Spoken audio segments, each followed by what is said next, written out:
நமசிவாய. உறவுகள் அனைவருக்கும் அன்பு வணக்கம். எல்லோரும் நலமாக இருக்கிறீர்கள் நினைக்கின்றேன்.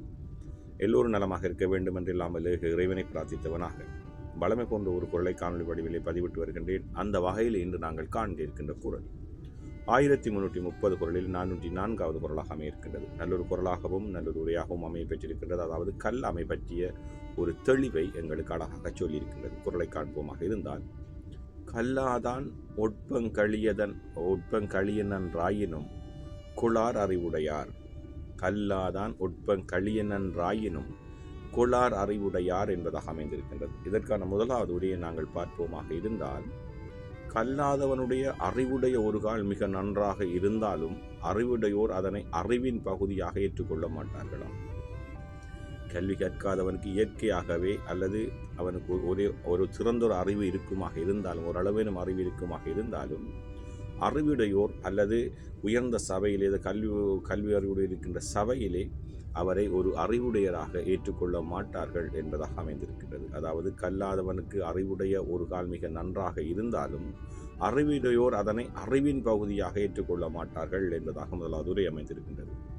அதே போன்றுதான் கல்லாதான் ஒட்பங்களியனன்றாயினும் குளார் அறிவுடையார் என்ற குரலுக்காக கலைஞர் அவர்களும் ஒரு உரையை தந்திருக்கின்றார்கள். அதை பார்ப்போமாக இருந்தால், கல்வி கற்காதவனுக்கு இயற்கையாகவே அறிவு இருந்தாலும் கூட அவனை கல்வியில் சிறந்தோன் என்று அறிவுடையோர் ஒப்புக்கொள்ள மாட்டார்கள்.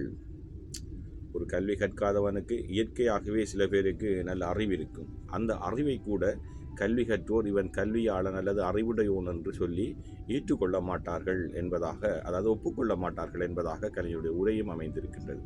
அதே போன்றுதான் சாலமன் பாப்பையா அவர்களும் கல்லாதான் ஒட்பங்களியனன்றாயினும் குளார் அறிவுடையார் என்ற குரலுக்காக சுருக்கமான உரையை தந்திருக்கின்றார்கள். அதை பார்ப்போமாக இருந்தால், படித்தவன் முன் பேசினால் படிக்காதவன் பெருமை குறைந்து போகும்.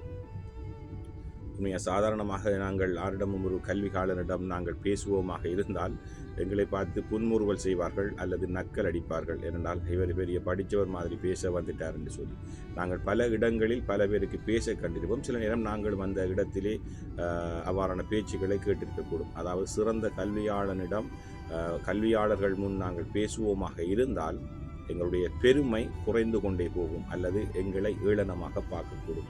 இதுதான் உண்மையான யதார்த்தம். ஆகவே கல்வியினுடைய மகத்துவத்தை அழகாக சொல்லியிருக்கின்றது. கல்லாமையினுடைய தாற்பயத்தையும் இந்த குரல் அழகாக சொல்லியிருக்கின்றது.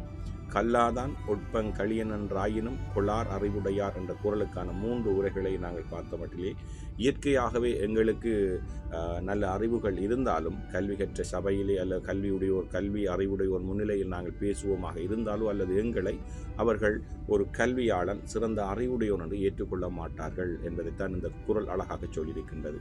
அதாவது கல்லாமையினுடைய காரணத்தை அழகாக சொல்லியிருக்கின்றது. ஆகவே நாங்கள் கல்வி கற்பு சிறந்தவர்களாக இருப்போமாக இருந்தால் எங்களுக்கு சென்ற இடமெல்லாம் சிறப்பு கிடைக்கும். கல்லாமல் நாங்கள் இருப்போமாக இருந்தால் எந்த இடத்திலும் நாங்கள் அறிவுடையராக கல்வி அறிவுள்ள சமுதாயத்தில் எங்களை அறிவுடையவராக அல்லது கல்வியாளனாக ஏற்றுக்கொள்ள மாட்டார்கள் என்பதை இந்த குரல் தெளிவாக சொல்லியிருக்கு. நல்ல ஒரு குரலாக அமைந்திருக்கின்றது. கல்லாதான் ஒட்பங்களியனன்றாயினும் குளார் அறிவுடையார். ஓம் நம சிவாய. நன்றி, வணக்கம். அடுத்த குரலை சந்திக்கலாம்.